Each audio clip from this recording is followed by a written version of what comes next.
Hi, I'm Amanda McCoy Flanagan. And I'm Ginny Smith. Welcome to Soul Rising. On this podcast, you will hear honest, off-the-cuff, vulnerable conversations about all things love, loss, and connection. Deep and meaningful conversations sure to pull at your heartstrings and enlighten your soul. Again, welcome. It's time to let your soul rise. Welcome back to the Soul Rising podcast, all in on love, loss, and connection. What's up, everybody? It's good to see you again. Or, be with you. Yeah, good to see you again. Yes, we're so glad you guys are here. This is season 2, episode 6. We're so happy that you chose to come back and watch us again. Or if you've just found us, hello, welcome. We're so glad that you are joining our little posse. We rise together. You can find us on Spotify, on Apple, and now on YouTube. Pretty much any of the podcasting platforms, but the most recent one is YouTube, which is really cool because you can go in there and binge it all. And anytime there's video, you can check us out.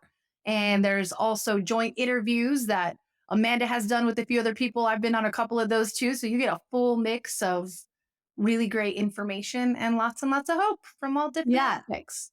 And if you like the show, share it, press like, leave a comment. This is how the algorithm gets trained to shoot out our message of healing and hope and rising and all that to more and more people. Some of you may or may not have known, I've had to jump back into work, which is, a different thing for me. I had been in a bit of a sabbatical there, but I'm super grateful for the opportunity to be where I'm at. And, seasons, this is life. This is what happens. We talk about this a lot, that things change, seasons change. And there's a lot of times where we have to either go with the flow or we fight the flow. I get real jacked up when I fight the flow. I try. Don't get me wrong. I try real hard. Yeah, I'm like getting beat in the face. Oh, hey, I should go with the flow. So you'll be able to see me here with Amanda at least once a month. She's going to be doing tons of other interviews with other guests. I may not be there. I might. We're just going with the flow on things. So yeah, we are super happy anytime that we get the chance to interact with you guys. And that's why we're so glad to have you here with us today.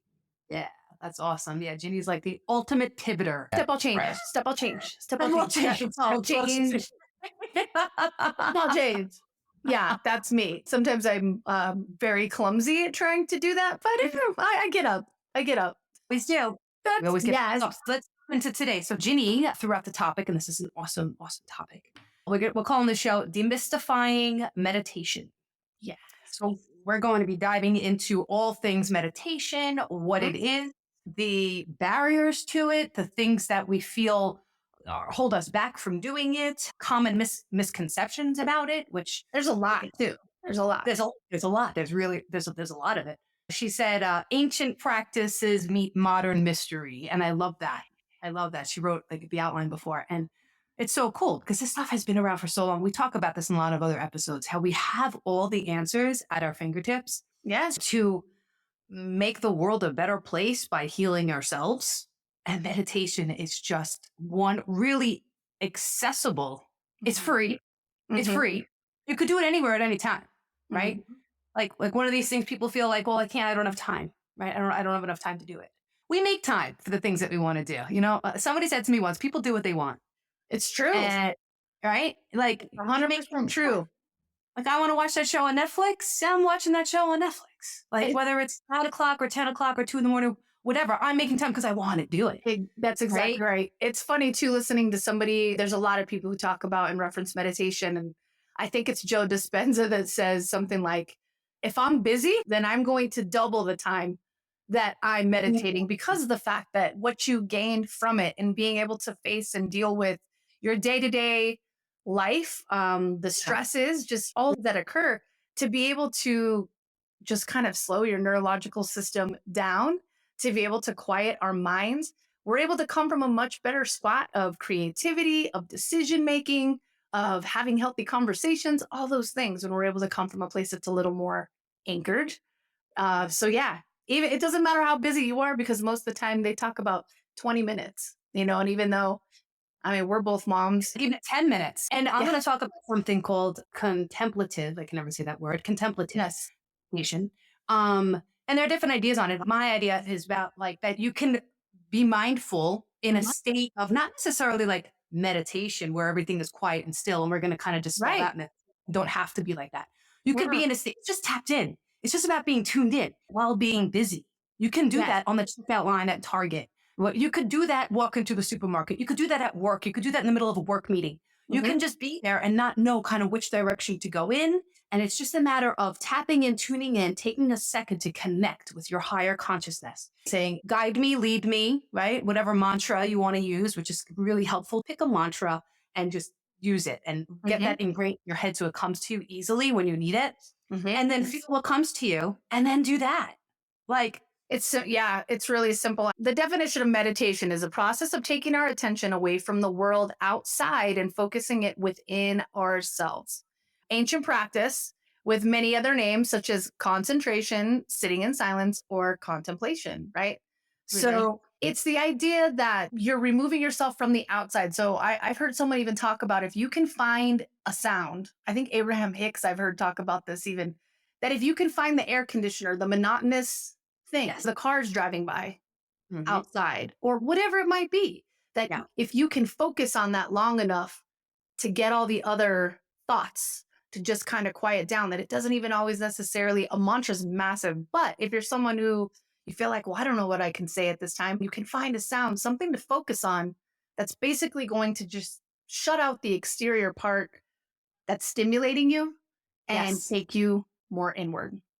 Yes. So you're quieting your thoughts by focusing on something else. Because when I'm thinking about the birds chirping, or I'm thinking about maybe sound of running water, or something like that, that I'm thinking about that. So it's not like we're not thinking about anything. I think that's really a common misconception. Yeah. You have 100%. to have a silent brain and have no thoughts.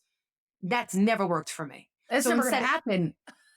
no, Right? you It's have not all even these humanly thoughts. possible unless you've been meditating. I mean, obviously, I'm sure Buddhist monks can do it. There are people that can do it and it happens over time. I've been trying it recently because I've been meditating for a long time. So I am trying to do that. But without a doubt, something comes in and it might not even be Grocery list. like, yeah, we say grocery list, isn't that, it might be that, but sometimes it's more just like me controlling Yeah. my own consciousness, like me thinking about something like this certain relationship or what I said yesterday to somebody that may have hurt them. So I'm in an emotional state. I'm tapped in and connected to myself, but I'm Mhm. still controlling the energy. I think that's what it comes down to, not trying to control the energy. So, Yeah. like when thought comes, what I will do sometimes is I'll picture it just like a river. Because like a river, I see the thought and then I just kind of let it go. Yeah. Then I have a diffuser in my meditation cave. Oh, let's talk about the meditation cave for a second. Yes. So if you've listened to any of our episodes, especially in the beginning, Mm. well, the whole first season we recorded in the meditation cave. It was awesome. I I'll was, get back to it at some point. yes, we will. We will. Maybe we could throw a camera in there or just do an audio in there. But it's such a sacred space to me. I'm back in a psychic intuitive program now. That's So so it should be awesome. interesting to see how that progresses. But took a couple of classes with this woman a few years ago, and she said you should have a dedicated space in your house if you can have one, and make it your own, and that's your space. And the reason why it's a dedicated space is because you want to clear the energy in your space before you meditate. That's sort of part of the process. Now I'm going to go through like my whole process in a Mhm. minute, what I do. But I have this space. It's like I don't even know if it's even 8 by 8. I say 8 by 8. It's probably even smaller. It's Probably smaller. It's small. definitely smaller. Yeah. It's just a big closet. And I Mhm. have candles and Right. I have all my stuff and my gems and my signs, oracle cards. Like I just have so much stuff in there. I go in there and I do clear the energy, but for the most part, once I walk in, I can feel something automatically because I've been kind of training that space. It's almost like neutralized all the time. You're able to clear it out and it's a blank page for you all the time. It's like a safe new canvas every time you walk in there. I always felt that way too. Anytime I've ever walked in that room. Yeah. I have clear quartz in the corners and That's that's probably part of it. it sucks negative energy. Clear quartz. So Mhm. whatever I'm carrying in there, because more often than not, probably 8 or 9 out of 10 times I walk in there, I'm not well. And I am much different when I walk out. Because Amazing. I get these crazy dreams and I wake up in a funk. Yeah. No, I know exactly how that is. And honestly, that's one of the things. I mean, there's studies, you guys, that we have proof, and this isn't just like, oh, like airy fairy, like out of nowhere. There are plenty of studies done by well-known universities, by medical facilities. One of the things that we know for sure meditation does is it relieves stress. We know this like 100%. It definitely can help to relieve stress. And that's exactly what you're talking about, Amanda. Yes. You're a Yes. perfect live example of it. You know that you could walk in there in such a what feels like chaotic and Hmm. be able to walk out based on whatever practice you're doing different Yep. than when you walked in. 100%. It has physical, mental, emotional benefits. The physical benefits are it reduces inflammation, which, if you guys don't know, inflammation is at the heart of all disease. It's kind of why I'm vegan, because my family has autoimmune disease. A lot of the women have autoimmune disease, and I'm really trying to ward that off. I also do it because I'm a runner and I have bursitis, and it keeps my inflammation down so I can keep running. Like, I need to run. So for me to continue running, I have to do certain things, and one of them is my diet. But it also, that in conjunction with the meditation is crazy. Doing some research for this show, I didn't know it reduced inflammation. I didn't know it could lower, I guess I assumed it could lower blood pressure just by the nature of being relaxed. But I mean, there are tons and tons of studies. Ginny, tell us about the study with the inner city kids. Oh man. So one of the forms of meditation that I have been super fortunate to learn, and it was not free to learn it, like at the time that I did it. And it was pretty soon after I had gotten sober, but I learned how to do transcendental meditation, TM. You'll hear people talk about it, and lots and lots and lots of people have done this form of meditation. It's a one-on-one. You learn from one other person who has learned it from a person. It is always a one-on-one deal. And what ends up happening is the person who's teaching you comes up with the mantra. I don't even know what language it's from. I don't know if it's Sanskrit. I'm not even sure what it is, but it's not English. So you get a word that's specific to you. You never tell anybody that word. It's just you and the person teaching you. That is your mantra. That's yours specifically to you. And they use their intuitive, their focusing and tapping in to ask for whatever that word is for you. So one thing that people tend to go back to TM for is when they think that meditation, lots of other forms of meditation have not worked for them. TM seems to be incredibly effective for a lot of people. So people like Kobe Bryant, people like Jerry Seinfeld, people, I mean, the list is Clint Eastwood, Sheryl Crow, all these yes. awesome people. Why do you think they're so awesome?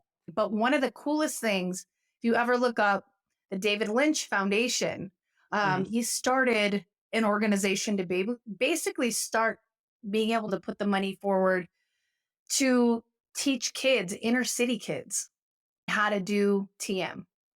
And the main reason being is because some of these kids who live in, urban areas of Chicago, let's take areas in Chicago, they have been living in a state of fight or flight almost their whole life, whether that be due to gunshots, whether that be due to violence, whether that be whatever the situation might be.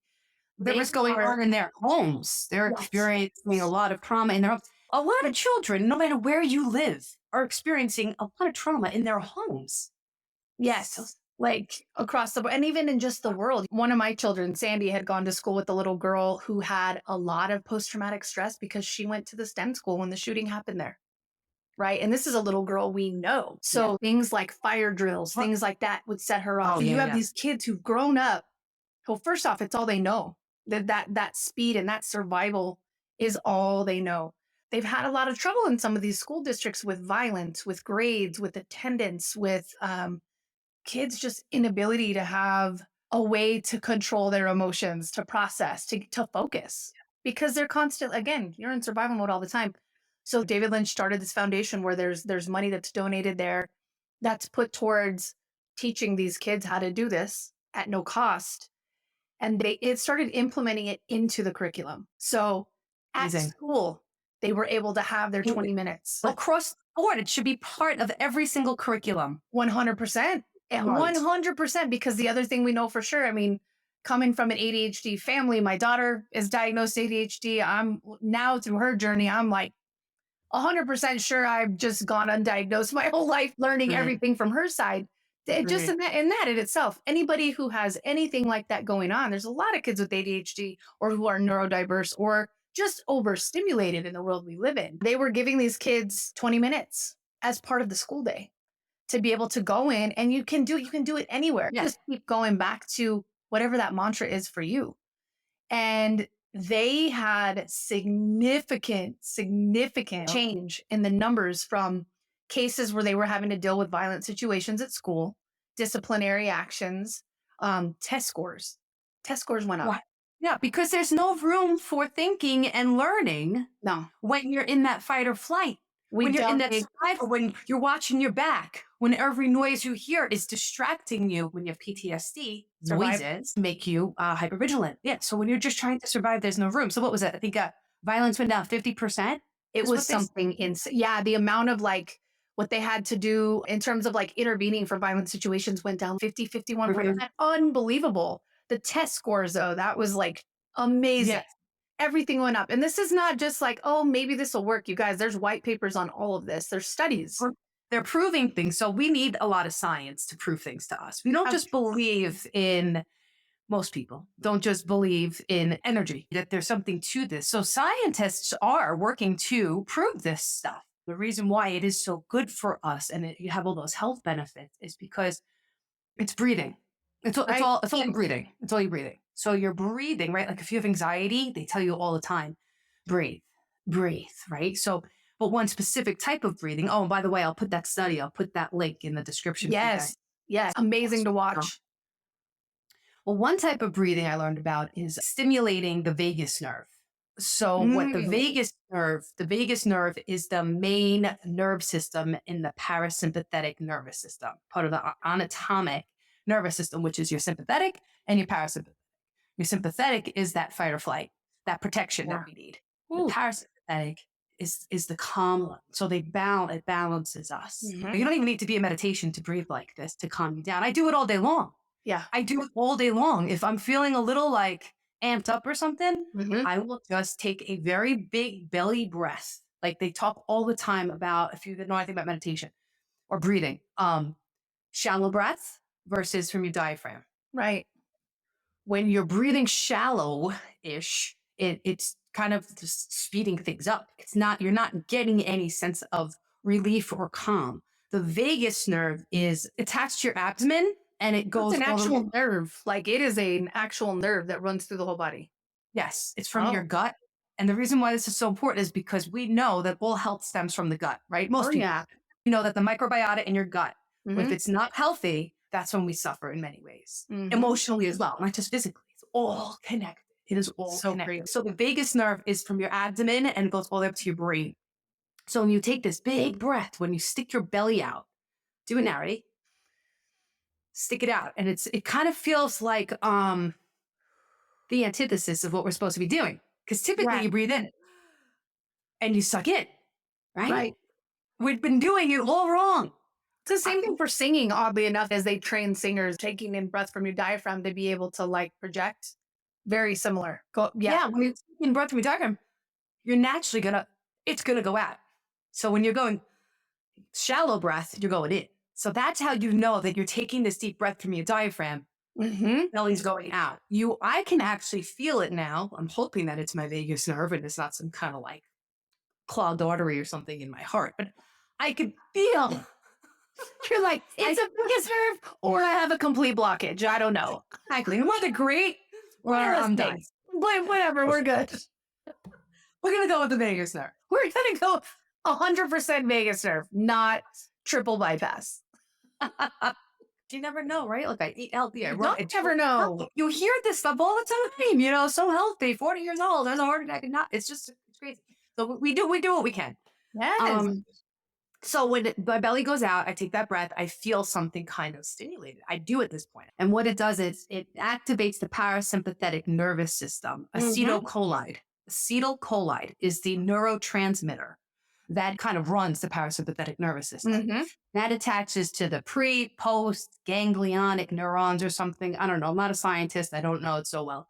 But what I can tell you is that the neurons then attach to the muscarinic, it's called, the muscle receptors, basically, of your organs, your tissues, and your cells. And when that acetylcholine hits the muscarinic receptors, that's when the calm comes. Your brain's telling your body we're safe, right? Exactly. I mean, ultimately, it's like, yes. These receptors are connected to certain parts of your brain and different parts of your body, in your face, in your gut, all these things that just kind of relax. When that neurotransmitter hits that receptor. Mm-hmm. That's what it is. So that gets you in this calm state. You feel safe. I'm glad you brought up that word. And then you can connect more easily to Mm-hmm. this great unknown. I could tell you from experience, I was sober 9 years. Meditation is our 11th step in the program. Mm-hmm. And I was told to meditate for 9 years. And I would try it. And I would think of anything else to do instead. And it was only until I was really brought to my knees when it was like, all right, I'm desperate. I'm desperate to try Right. something. And I started this continual practice of doing this. And eventually it just stopped. But I had to get into like a lot of pain before I was willing to do it. And the reason why I was resisting is because I was afraid of what I was going to feel, Oh, yeah. what I was going to find out, or what I was going to be charged with doing.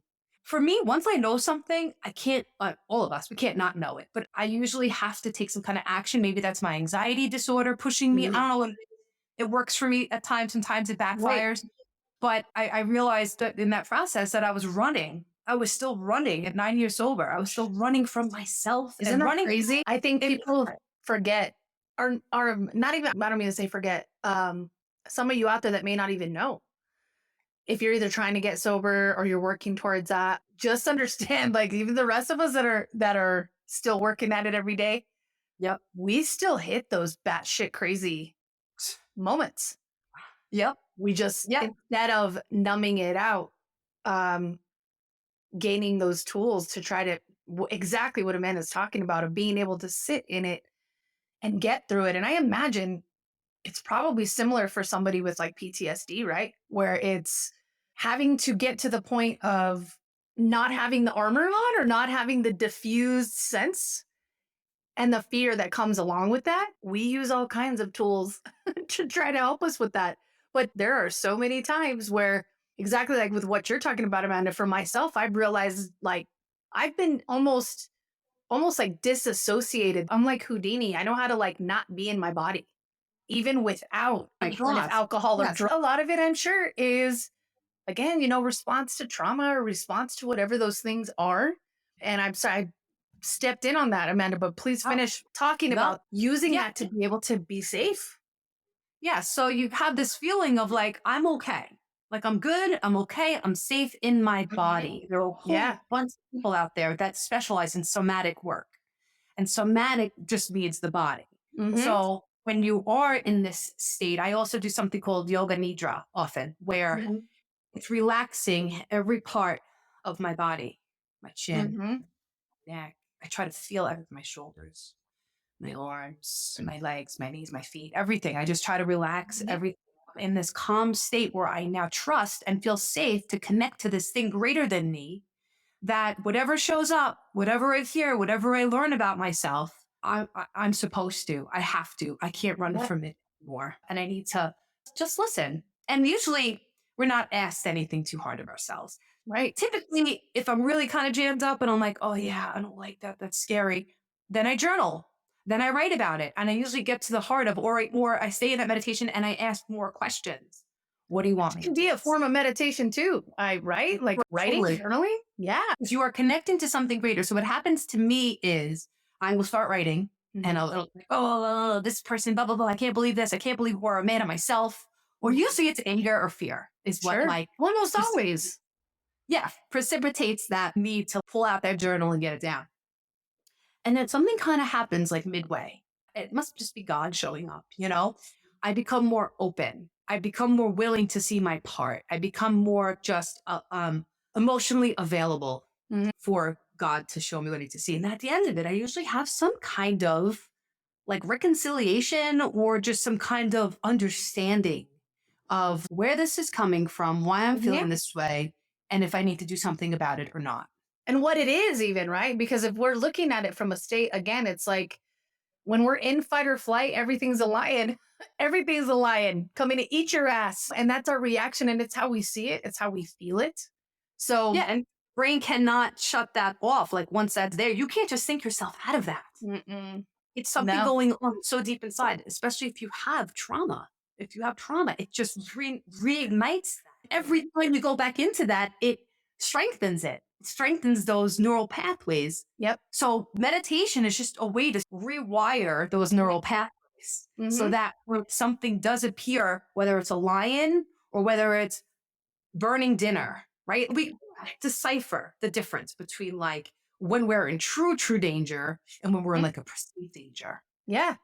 So this is a tool that you can use that will help you to not go to that I'm getting eaten by a lion and kind of Right. keep it in perspective. And then you can tune in right in that minute when you're burning dinner. You're like, oh, shit, take that big belly breath, Yeah. ignite that vagus nerve, get calm, pull out the freaking pot holders, take the dinner out methodically instead of being like crazed. God, you just brought something up that's hilarious. But just yesterday, so Tom loves to cook. Like that's his love language. That's his aspect of all things. And for the first time ever in the whole time I've been married to him, almost 15 years, we had people over to eat ribs yesterday, and he burned 4 racks of ribs.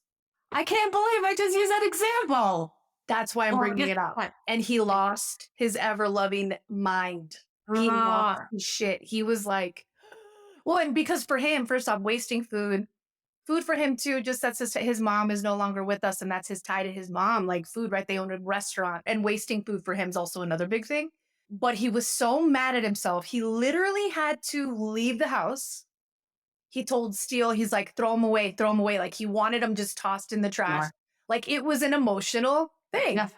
Exactly what you're talking about. And in my mind, I'm like, okay, calm down. Like it's fine. But for him, those ties to that, they run deeper than that. And maybe if he was someone who meditated, which I think he tries a little bit, but don't think he's ever focused. But he had to literally leave the situation, walk out of the house. That's a perfect example. Because for him, it was tied to something emotional. It might be something, we all have that shit. We all have those things that for someone else, it's not that big of a deal. But for us, maybe it is because it's tied to who knows what. It's not about the ribs, right? No. It's about what you're talking about. So like, that's why they call it a practice, a meditation practice. Want to get good at this stuff and be able to tap in when we're in traffic or somebody cuts us off and want to kind of be brought back to our center, which to me is connected to a higher power. We have to practice doing it. I use this example in my book. If you want to be a good soccer player, what are you going to do? You're going to get on the field and play soccer. Exactly. You want to be a dancer, what are you going to do? You're going to get in the studio and you're going to dance. So you can't expect to be great at this. It took me months of sitting in the dark with like nothing happening. Just, okay, I'm willing, I'm here.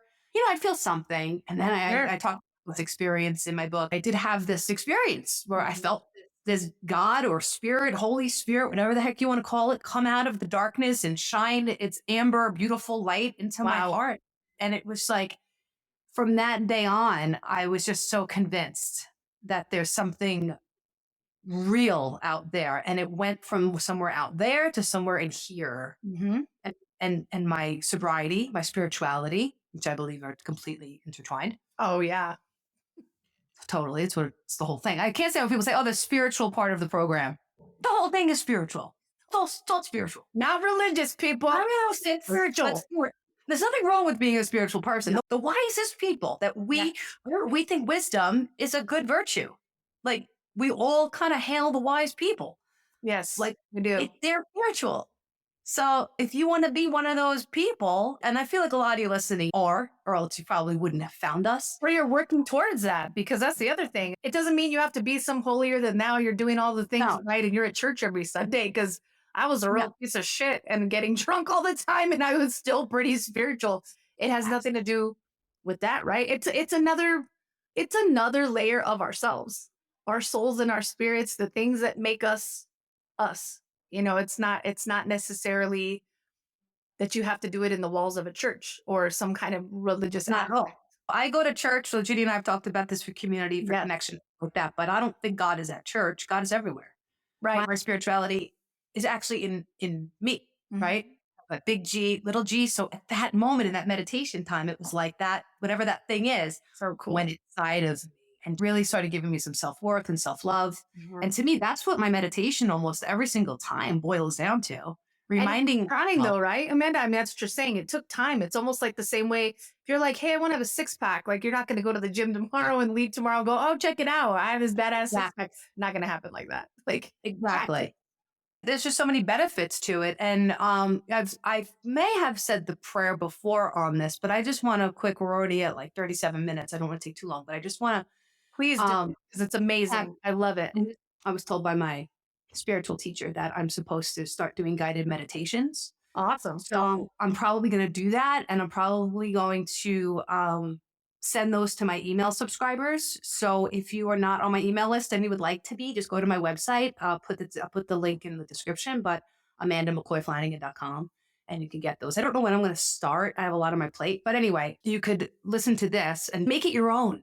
Don't do it exactly how I'm doing it, right? This is just kind of a guide. So I sit down, I have my feet firmly planted on the floor, and I say my prayer. And it's God, spirit, angels, archangels, master guides, higher self.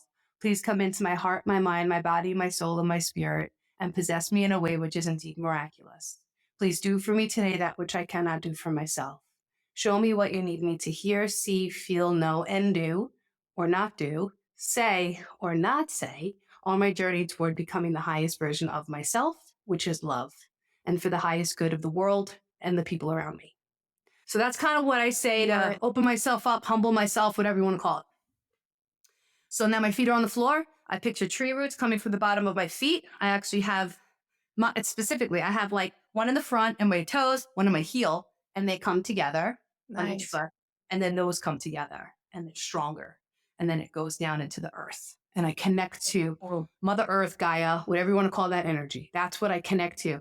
And then I take all of the energy that's not mine, all the negative or all the energy of other people attached to me, and I let it go and I release it down through the bottom of my feet into the earth, and I give it to Mother Earth. Okay. Then I ask Michael, the archangel, this is kind of a new thing I've been doing, it's called cord cutting, to come in and cut any energetic cords that are connected to me. And I don't need to know who those people are. They're people that are living. You might know some that are kind of attached and, need to try to get your energy for whatever reason. I picture Michael, the archangel, he's the protector, coming in with his big, beautiful sword. It's like shiny. Badass like that. It's shiny, it's beautiful. And he just slices the cord. Yep.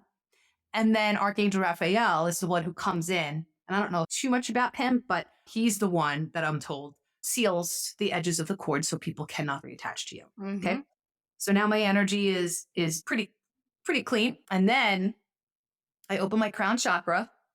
I picture a lotus flower. I used to not. That's kind of new. Some people have a crown of flowers. Mm-hmm. This lotus kind of opens up, and I connect to what's called the crystalline grid. So the crystalline grid is this really super, super high frequency energy that's supposed to be at the outer edge of the electromagnetic field of the earth. And it's where all high frequency energy, spirit reside.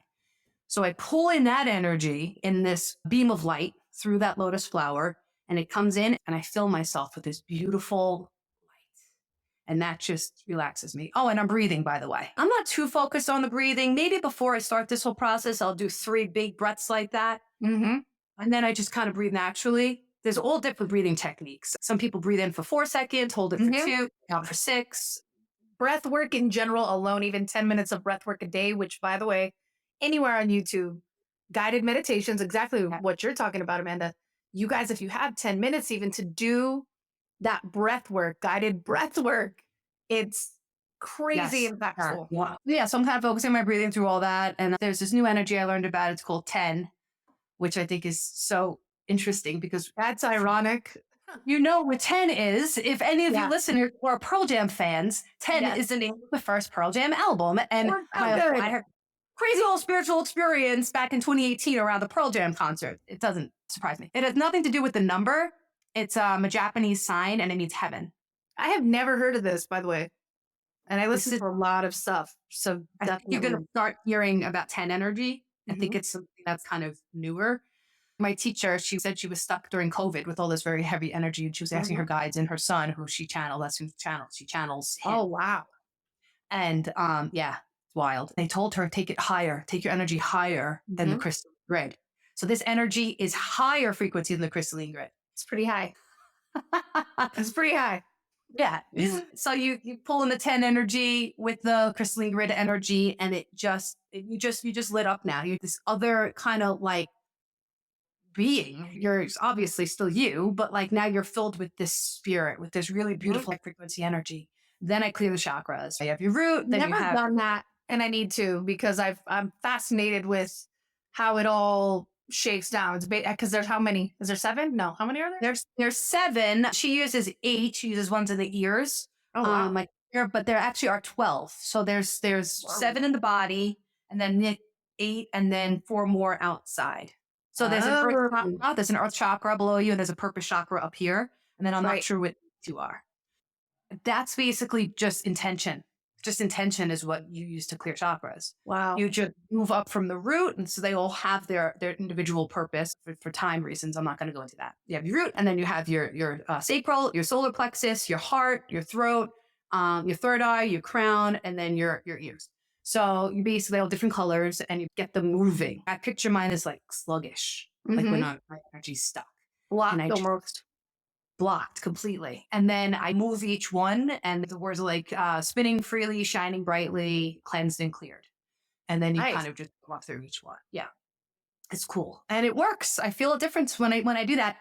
And then I just say like, okay, what do you need me to know? What do you need me to do? Sometimes it's like fix my ears, fix my eyes, help me see and hear things more clearly. Yeah. Whatever it is, drop that intuitive thought into my head of how I'm supposed to shift my perception on something maybe that's bothering me, Mhm. or if I have nothing bothering me, which is quite rare, it'll just be like, call this person, check in Mhm. on so and so. Usually I'm directed to be of service. Which makes sense. I mean, any of the times, well, again, when we feel okay and anchored, we have it in us to be able to be a lot more loving and supportive of other people when we feel like we're anchored.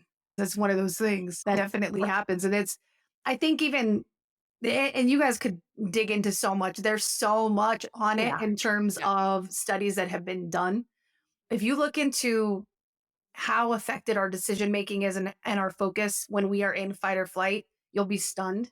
So just the fact of alone of finding that practice that's going to help you, even just your day to day, whether it's at work, whether it's with your family, whether it's with your spouse or your children, on being able to come from a different place that's more anchored and neutralized. Because we will say and do shit. We all know this. When we're in a scared place, none of us is functioning on all cylinders. We're just not because Can't we're think of anybody else. We're just thinking about ourselves. right. Exactly. What do? So being able to find some of this, some type of meditation, like Amanda's practice, I'm listening to her, right? And I'm learning things. You will find so many different sources to this. And for some people, it's funny because I think back to my grandmother, right? My grandma Isaria and Crucita, both of them Catholic, right? Hispanic Catholic. I remember learning and thinking about the rosary, right? Praying the rosary. They prayed it for everything. We're going on Yeah. it. We're praying the rosary. We're doing this. We're praying everything was praying the rosary. But in looking back at that, that was a form of meditation. It's the same Yes. way that Buddhists use, the prayer beads. You're in repetition. You're getting yourself out of that thought process of, oh, let me think about everything. Let me just find a repetition where I can slow the thoughts down. So even ways like that, Yeah. if you grew up Catholic and you pray the rosary, guess what? That's meditation. If you're somebody Yeah. who you're walking, like I know we were talking about even being in nature, listening to the sounds around you, that's meditation. If you're someone who's just so caught up in everything. If you're like, there's no way that I could find some time, find some of these guided meditations on YouTube. There's a lot of Yeah. great people. Yeah. I know, Amanda, you were talking about another one but I know we're like, we could probably go on for hours about this, but you were also Yeah. talking about, was it like the inner child meditation? So I have to get to a place where I'm feeling good about myself. I'm not able to give anything away. Really, what we're doing, what we were talking about with the rosary, if you go back 2 seconds, and all the different mantras, we're getting into the flow. Mm-hmm. Imagine yourself jumping into the wave and letting it take us. That's Yeah. the flow, right? That's what Yep. we're trying to do here. Is Mm-hmm. get out of our human stuck anxiety and fear and all that and jump into this loving, peaceful, compassionate flow. And then that's where we are directed to be of service and to be loving. But we have to love ourselves first. So I get to that place often with an inner child meditation that I learned in one of the 12-step programs I go to. We all have inner child work to do. Everybody. Even if you think you had a great childhood, you may have had a wonderful childhood. There's still stuff. If you're our age, Yeah. especially, or older, or even maybe 5, 10 years younger, maybe, the way the parenting was back then that was completely normal completely normal of the time of the day, hitting your kids, And in some do cultures, culturally, it's still very, very, very normal. it's just traumatic. And anyway, you slice it. Kids are not supposed to be treated in a lot of the ways that were very acceptable back in the day. And it's just for a lack of not knowing the effects. Now we know the effects, right? We have evidence, we have proof that some of the ways of parenting was not the best. I think every generation tries to do better than the one before. And the biggest thing is It will do better than us. trying to Yes. keep us alive. I think in a lot of cases, it was like, I remember getting my butt spanked if it was running towards the street or you were running towards the car or like some of those things that in our parents' mind, it was just like, I got to instantly make sure that you understand that this could be bad. So I'm going to Yes. make sure you got that. And you remember. But with So a you- lot of baggage, right? Exactly. So an inner child meditation that I do that works very well is I basically become my own, it's called loving parent. I actually think it's just my higher power. The visual is me as an adult, and I'm walking down the beach holding little Amanda's hand. And we're just walking and we're walking down the beach and we come upon the people who hurt us, whether that's a teacher or a coach or a parent or somebody who abused you in some way, whether that's physically or sexually or whatever, or anybody, a sibling that bullied you, whatever it is, kid at school that bullied you, whatever it is. You see those people and you just do an about face. You don't address them, nothing. You just turn around and you as the adult is holding your little person, your little person's hand, your little you, and you're walking away and you're telling your little you're okay. I have you. I got you. You're safe. You're protected. You are loved. All of this stuff. And it works like every time. And I usually cry every time. I don't do it that often. Yeah. And that being emotional. It's very emotional. The first time I did it was very, very emotional. First few times. And then I take little Amanda and I put her on my lap and I hug her. And sometimes I hug myself.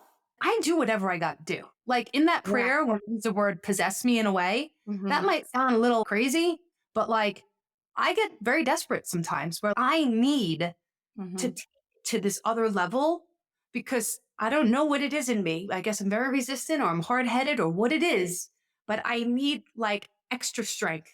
I need like extra strength meditation, extra strength, like everything. Everything. I always needed extra strength, everything. Like my sleeping pills have 97 different everything. Like it's like valerian and melatonin and tryptophan and blah, blah, blah, blah, blah. I love me some valerian root. I take off. I go see other people when I'm on valerian. Valerian work. I go astral. I swear. I go traveling. I go hang out with people that are in other places, like other countries.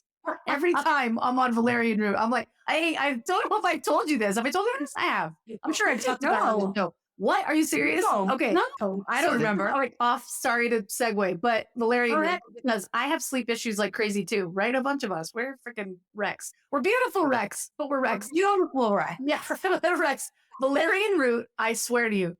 So there is an East Indian family. It's the same family. It's a male, a female, and 2 daughters. They teach me cool shit. Sometimes they're teaching me dances, like what seem to be cool native dances. I love it. Times, I'm telling you, they're always so welcoming. They're all, hey, I'm Maria, what's up? Like, and it's only on valerian root. But there's another time the daughters were teaching me how to fly in a meadow. They're like, come on. And I'm like, hey, what's up, girls? Haven't seen you in a while. They're always inviting me in for like these feasts and festivities. And it's always in these like, it reminds me, and I've never been to India. I don't know. I've never been there. It's old stone pathways and buildings. And there are times like if I know I'm not going to be able to sleep and I'm like, man, I need to go see my homies.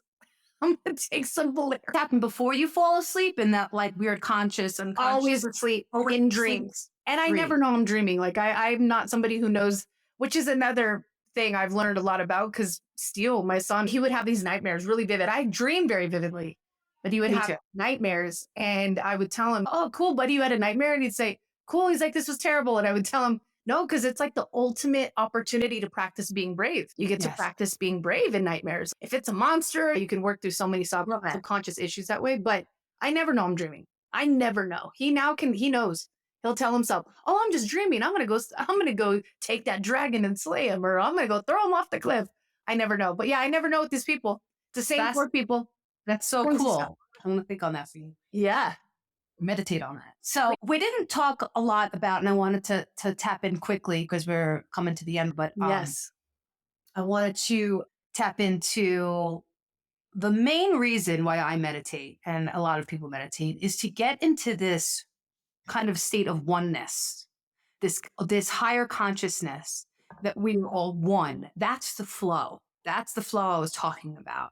So it takes me from like just me being this separate entity that's like trying to live this life and get through tough things or whatever. And it puts me in connection with the entire planet, with every living thing, not just Mhm. people, with animals, with trees, with the ocean. And I Anything that become, has energy, anything that has energy, which is all living it's, things. and it's all the same. It's just source energy. It's all Mhm. coming from one source energy. It's just, broken off in different ways um, to make the world go around. So we wanted to make sure to say that because that's the whole connection piece of soul rising, all in on love, loss, and connection. So Mhm. meditation is the way that you could step into that feeling of connection, belonging, right? Being a part of something greater, which then also alleviates my stress, my Mhm. anxiety, Yeah, because I feel right. I feel safe in that knowing absolutely. that I'm not alone and that I'm part of a bigger picture and that I have a purpose. My Yeah. purpose was very often shown to me when I am meditating of what I'm supposed to do or the next step. I get a lot of inspiration for posts or blogs Mhm. or ideas, things that I need to say when I'm meditating. So the way to tap into feeling connected to everything around you is something called meta meditation. And I want to make sure that I drop this here so that you guys can practice this too. So you have the one that I did before with the chakras and all that, opening up the crown chakra, and you have the inner child. And then this one is called meta meditation. So you're going to do the whole thing. You're going to clear your chakras. You're going to get in this space, and it emanates from your heart chakra. This is where the meta happens, right? It's giving love and compassion to yourself and then to everybody else. So the words are, and there's different versions of this, but the one that I learned and that I use is, may I be happy, may I be healthy, may I know freedom, and may I walk the world with ease. I say that a couple of times. As I'm doing that, I'm visualizing this energy coming in, heart going out to the world. It's like a circle. I call it the ring of love. So it's coming in and then it's going out. And then I start wishing that, praying that, if you will, for other people. Mhm.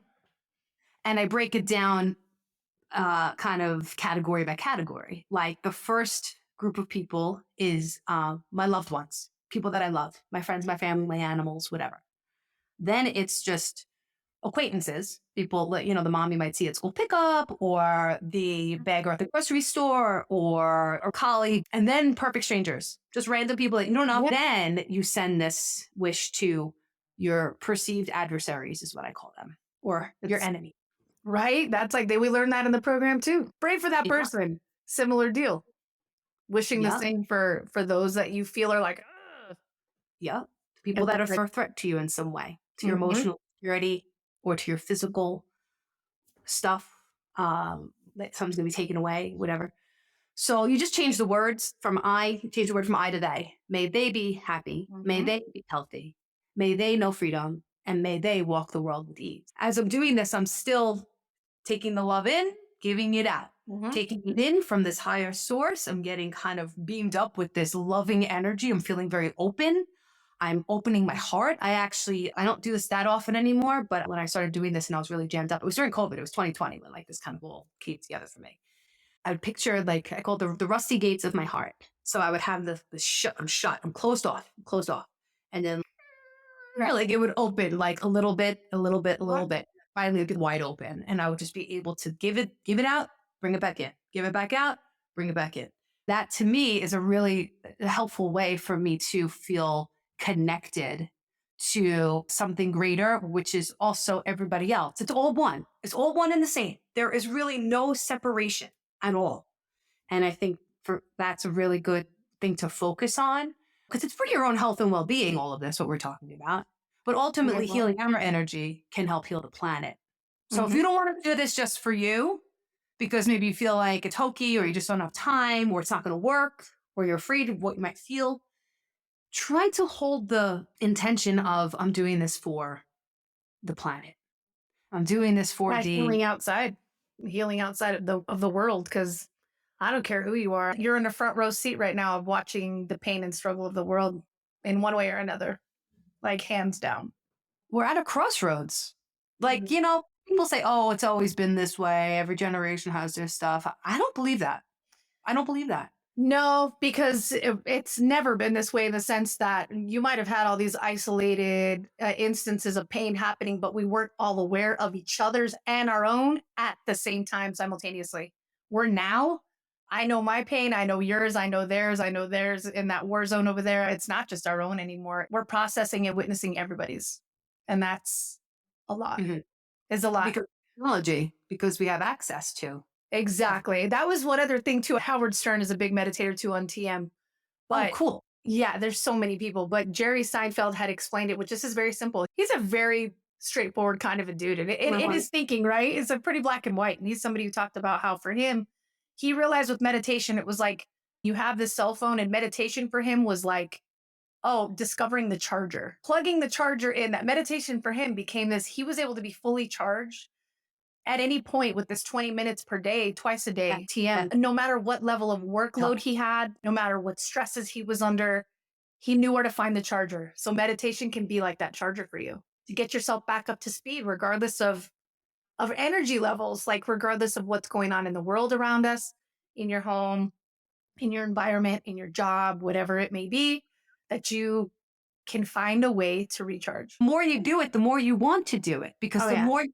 do it, you start to get filled up with this loving goodness, and your self-worth, your self-love starts to grow. And then you want to do it because it makes you feel so good. And then you go out in the world and you could do amazing things, right? Like we are programming the universe what to give back to us. My days when I meditate are so much better. Good things happen, whether from my own doing or seem to be magic, a new opportunity, or I'm nicer to my kids. I'm nicer to my husband. I'm not, resentful that I have to cook dinner again. I want to fold their laundry. Like I want to be a nice, loving, good person. But when I don't, I'm caught up in self. It's really a matter of just moving outside of self. We have that bucket is something taken away from your bucket or filling your bucket. And it is a practice that you can for sure be in charge of filling your own bucket, at least for a few minutes a day. It makes it a lot easier and a lot more accessible. It's not, you don't have to be some big spiritual, again, we talk about that. It's a lot of misconceptions. People think, oh, I got to be up on the hill, like crossing my legs, and I have to, it's not that. It's literally just being able to find a way to slow down the noise up here and tap into something greater than you, because that energy up there, that's not frenetic. It's not chaotic.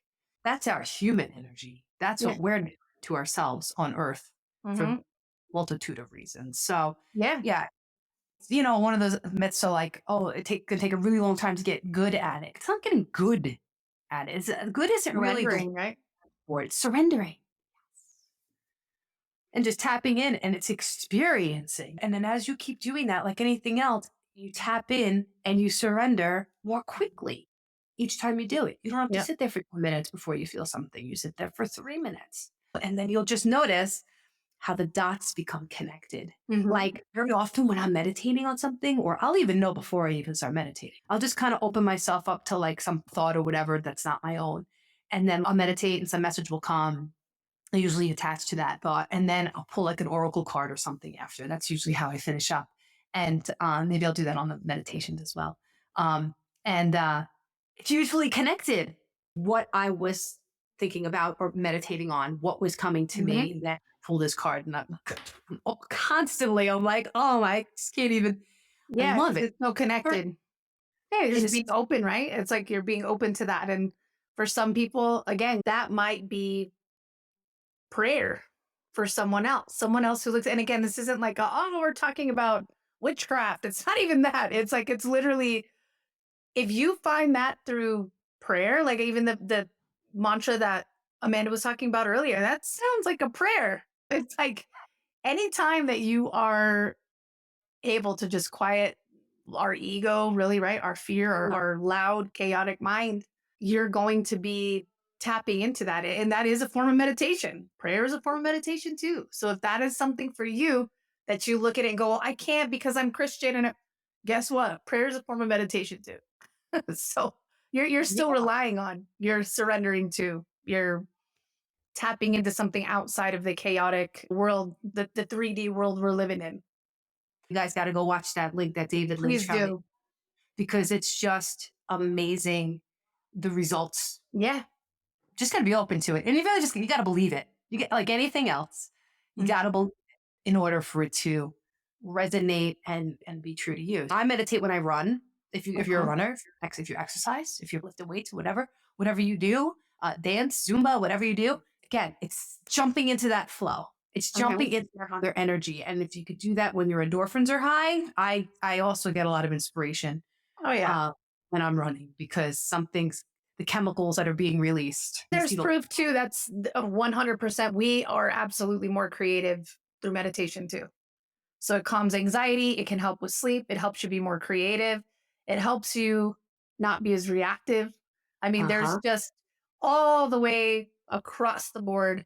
You're going to be coming from a place where you're making decisions that you almost have that lapse in time. They've also talked about how rest wise, if you can do 20 minutes of meditation, what it does for your nervous system, it's better than 3 hours of sleep. Last thing I just want to say about it is like, you're getting divine guidance. You're getting guidance from something that's not you and your human emotion, that's typically based in fear or anxiety or something else. You're kind of clearing it all out for something else to come and guide you and show you. I always have this song, "Show me the way." I don't know if that is Survivor, maybe. I don't know. But yeah, I remember that song. Yeah, that like pops in my head quite often. Yesterday.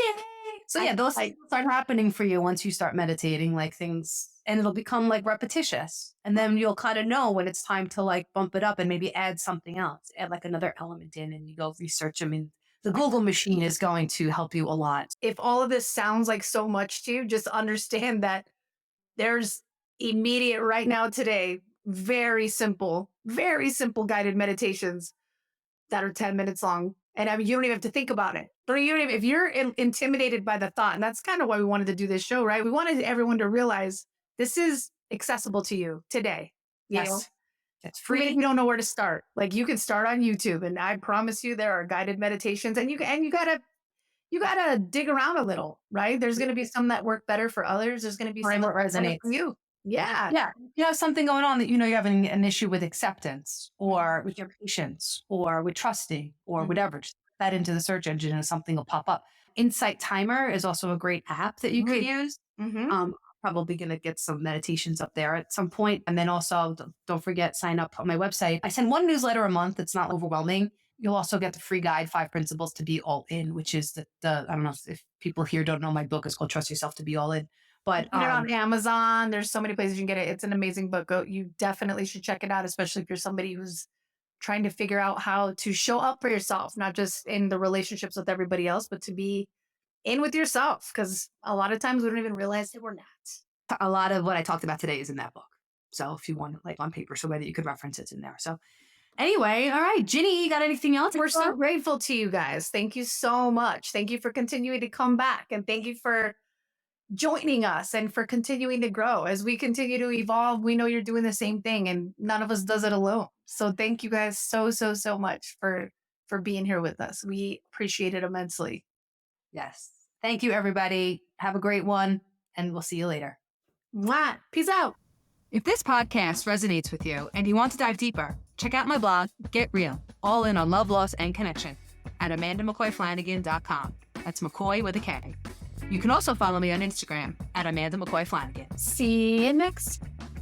Until then, let that soul ride.